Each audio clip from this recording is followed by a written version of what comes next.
How to change profile picture on Viber. Open the Viber application. Tap on the more icon that you can see at bottom. Now you'll be led to this kind of interface. Tap on the edit icon that you can see at top. Now you'll be able to edit the profile informations. Tap on the profile picture that you can see at top. Once you do that, you'll be able to edit the profile photo. Tap on the option gallery, camera or lenses that you can see on the screen.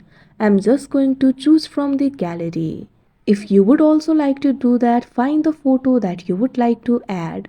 Tap on that photo. Tap on the option done. Once you do that, you can see over here you'll be able to crop the photo. Simply crop the photo according to your choice and tap on the option save. Wait for a while. Now you can see over here your profile picture has been uploaded. Like this, you can change profile photo in Viber. That's it for this video. Thank you for watching.